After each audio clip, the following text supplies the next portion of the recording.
What's going on, golf fans? It's your boy Gsluke here with our DFS and betting preview for this week's AMEX. Gonna get you guys ready for all of your exposure. But first off, a look at my custom modeling and key stats for the week that I'm using to identify some of my top plays. And then afterwards, we're gonna go through some of those over there with my Draftkings core plays, values down towards the bottom end of the board that help you save some salary, as well as 6 outright bets that I've already added to the card. So a lot to go through here. Let's not waste any time at all. And start off with, first off, a look at the modeling and key stats. I've got my custom model tab up over here with my Patreon sheet, and what you're going to see on here are some of the stats I'm looking for in players. And because we have 3 different courses in play, I don't think you want to get too specific when it comes to one of the 3. And though the stadium course will be in play of 2 of the 4 rounds, it is going to be a little bit different this year after some renovations. They put in completely new greens. They're a lot larger here in 2025, so we're going to have to see how it plays over there on that side. Rather than going out there and trying to just model for the stadium course, I'm looking at all 3 as a collective. So with the approach profile, it's pretty spread out, as these 3 courses have a very different look when it comes to the iron play. The stadium course has a lot of shots from 175 to 225, as opposed to La Quinta, which is much shorter, and then the Nicklaus course, which is a little bit more balanced. So rather than going too overboard on one versus the other, I've got it pretty spread out when it comes to the proximity buckets. Rather, what we can look at on a week like this is rather trying to focus on,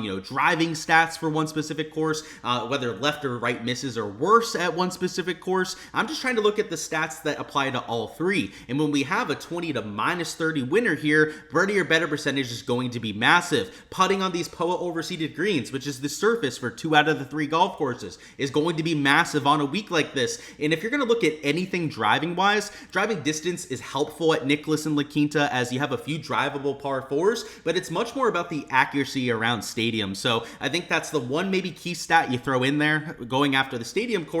But par 5 scoring going to be a key element in all these different tracks. And really what we're getting down here with these comp courses is more so a look at the type of agronomy that we have at 2 of the 3 courses. The same kind of overseeded greens at all 3 tracks here, and a relatively short approach profile, which is pretty spot in line with what you get for the shorter holes around the stadium course. So of course, guys, for all the different modeling tips for this week, Bet the Number has been a massive help for this year. You guys can see the code at the bottom, Gsluke. If you're signing up at Bet the Number, we'll give you a discount off any membership. And really, they've helped me pick a lot of my key stats for this week. And the best part about it is you can take bits and pieces from my process, maybe a few of the other nuggets that you've seen from around the industry that you want to incorporate into your modeling, and just adjust the model they have over there and Bet the Number to fine tune it for exactly what you're looking for. And then over there on my Patreon page, I've got all my custom model weights posted there. So if you want to replicate my model, go out there and look at the same kind of stats that I am. You can take those weights, put them over there on the Bet the Number model, and go out there and run your stats for this week. So make sure to check out Bet the Number if you guys haven't already. Great sponsor that we have on here for all of 2025.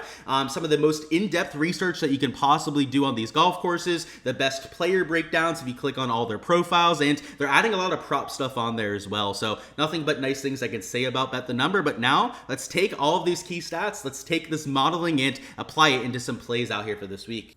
With the 3-course setup, I think there's a real variety of players that you could see winning this week. So you're going to see me taking some ball strikers, guys that are known for their approach play and off the tee play, and you're even going to see some short game guys mixing into my outright card as well. It's that kind of golf course, that sort of event, that's not like a Masters or a Torrey Pines, for example, that really only gives you one type of champion that you see every single year. It's a lot more balanced around here. You have some studs that end up getting the job done, and of course some surprises like you saw with Nick Dunlap last year. But we're going to start towards the top with our core plays, some maybe more traditional outrights that I'm going out there and playing. And first off, we got Patrick Cantlay, who I played at 20 to 1. He's $9,600 in DFS. I do think he'll be around 20, maybe 25% owned when it comes to his ownership. So I don't think he's going to be completely overlooked, but he will be far from the highest owned player up top. You've got guys up here with much more solid form. And though Cantlay has not been terrible lately, in fact, I believe over his last 8 finishes, they've all been top 25 finishes.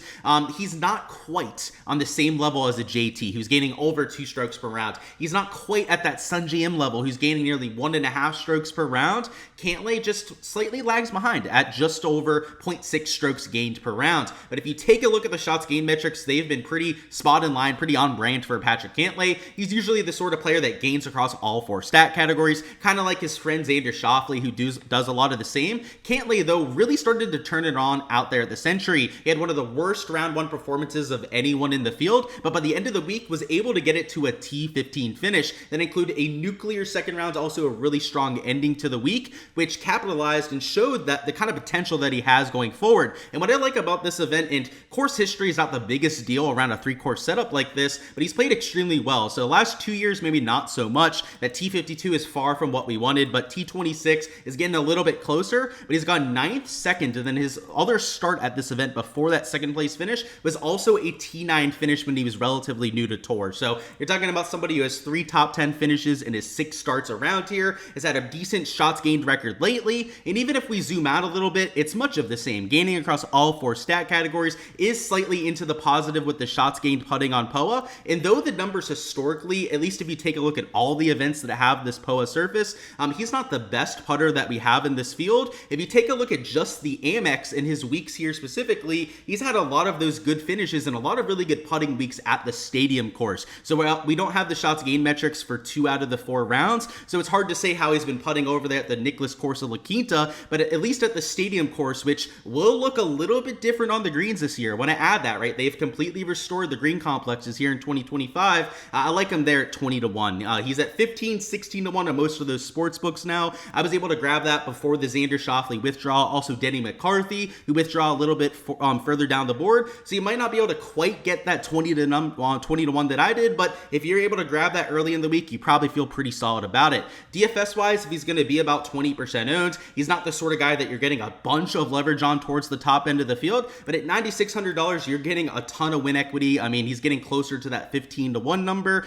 which made him a no-brainer to go out there and mix in. I'm also taking Tony Finau at 25-1 to go out there and win this week, so he's only $100 cheaper, and I'm skipping the 10K range out there for my core plays. It's not like I'm not going to have guys like Sanjay or JT potentially in the player pool. It's just that this 9K range, I don't think there's a huge difference when it comes to their win equity, and in the case of comparing JT to Tony Finau, you're getting a $900 savings, and I think that Tony Finau is going to be significantly lower owned. There are some question marks about his health after having the knee surgery in the offseason, but that was 3 months. I believe it was like October, September when he ended up having that surgery. It was just after the President's Cup when he ended up having it done. And last week, his only bad performance, his only shitty day when it came to the irons or off the tee play was day 1 where he lost over 2 strokes at the Century. Days 2 through 4, he ended up gaining out there on approach in all 3 days and gained on his off the tee play in 2 of the 3 rounds as well. In fact, by the end of the week, he was a gainer in all 4 stat categories. So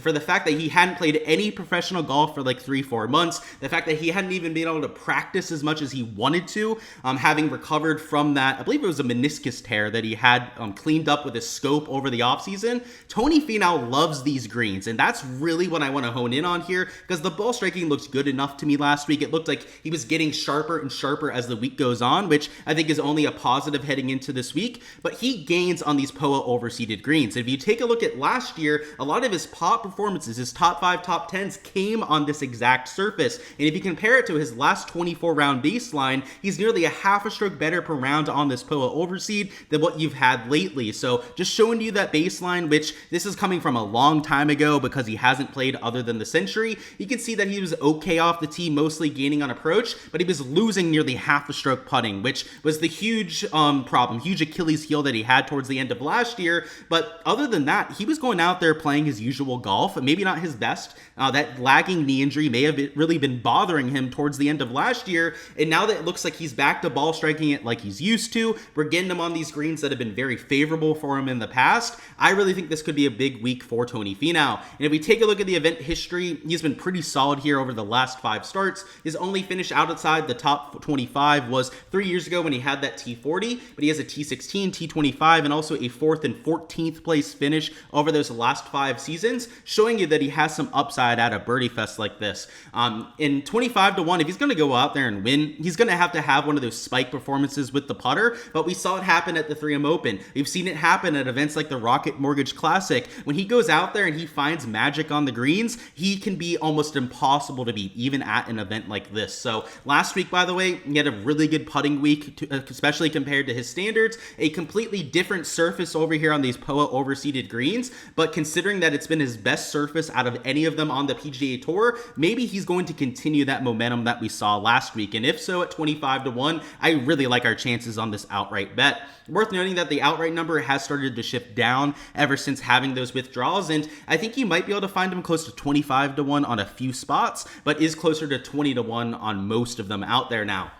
And then now for our last core play, before we try and go a little bit further down the board with some values, is going to be Davis Thompson, who nearly won this event a few years ago. So it was $8,900. I got him at 40 to 1, which I think is still available on a few spots. So obviously do your line shopping. And in fact, when I took him at 40 to 1, there were a few spots that still had him at 50 to 1, which I couldn't get myself. I don't have access to those sort of spots. But hey, if you got 50 to 1 or maybe even better than that over there on Monday, kudos to you, because I think it's a really sharp play this week. So let's talk about it with Davis Thompson. So go to the event history. I think that's the first thing to talk about. T21 last year was pretty solid, but that second place finish there a few years ago with the ball bouncing off the flag stick on 17 is an iconic, unfortunate moment, unfortunately, over there for Davis Thompson. But the last few events out, if you take a look at his shots gained metrics, there's been one clear issue for Davis Thompson, and that has been the putter. He has been losing strokes putting for his last 5-6 events. And just like you had here with Tony Finau, when we get him on these POA overseeded greens, it's not like he's a complete world beater. He's about a neutral on the surface, but that's about a half a stroke better per round than his 24-round baseline. So if we go over here to Davis Thompson, show you some of the stats, because he's gaining off the tee, been a little shaky on approach, which is kind of disheartening, kind of a little bit of a red flag, but we'll talk about that here in a second. The putter, though, is what I want to focus on, losing about a half a stroke per round.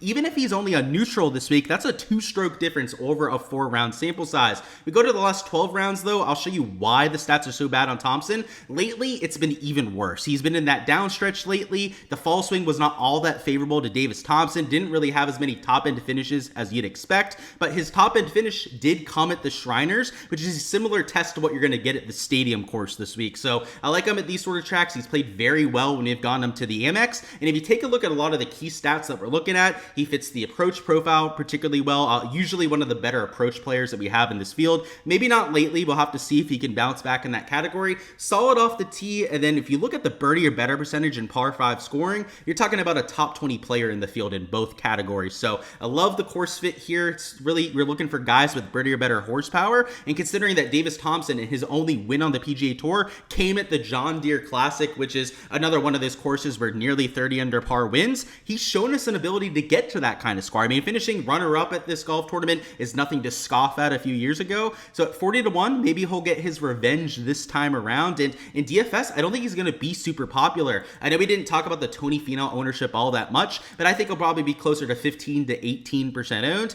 Davis Thompson, a little bit harder to narrow down here on a Tuesday, but I'm thinking he's going to be sub 15% owned. Heck, might even be like 13 to 12% owned when it's all said and done. At $8,900, considering the course history, that is going to be somebody that I'm getting well over the field on. And before we talk about our value plays, do want to remind you guys how you can get access to the spreadsheets that you see here. Of course, I do all my projections for DFS every single week, not only for main slate like you see here in these videos, but also for showdowns in rounds 2 through 4. Make sure to join my Patreon page. On there, you can get access to everything that you see on here, including all my projections, my player pool for every single slate, as well as my projected fantasy points, all the research that I use throughout these videos, and includes your recent form, event history, shots gained metrics, all my custom model weights that we mentioned before over there on the right side, all yours over there on the Patreon page. And the best part about it is I don't go out there and price gouge my members or anything like that. It is only $15 a month for access to all the DFS stuff that I do. That includes the showdown stuff, all the stuff I'm doing out there for main slate every single week. So make sure to check it out. If you guys haven't already, go ahead and join the Patreon page, help support the channel, and it's going to give you guys my take on not only just a few players that we talk up here in the videos, but every single player that's teeing it up every week. So check it out if you guys haven't already. Link in the description of the video.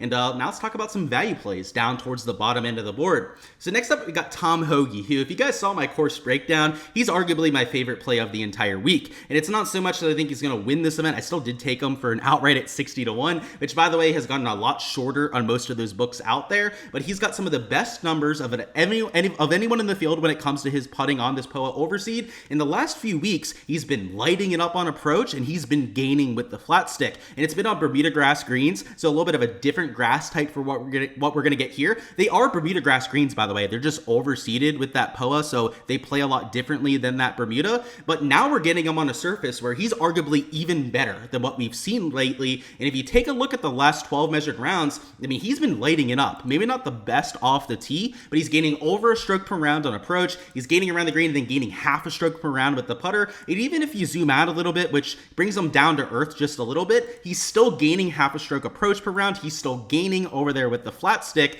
And when you compare this baseline to that 24 round sample size, he's nearly 2/3 of a stroke better per round. So you're talking about somebody that could have a lot of positive putting regression coming out there on this grass type, and he fits the kind of style that we're looking for. You want guys on the stadium course in La Quinta that can throw darts with their wedges and that can fill it up on this greens from 10 to 20 feet. That's Tom Hoge for you. You've seen it at this golf course in the past, and while he doesn't have an elite tier course history like some of the other players, he does have a runner-up finish, does have a T6 finish, a whole lot of made cuts compared to the guys around him. So you're getting a course history guy, a guy who really fits this style of golf course. Unfortunately, those players usually get some ownership out there in GPPs. You know, people are going to be looking at course history, some of the putting stats like we're looking at this year, but I don't think it's going to be highly owned enough. So he's one of the guys that I'm really going to be building around here towards the top end of the 7K range, and that I even bet for an outright at 60 to 1.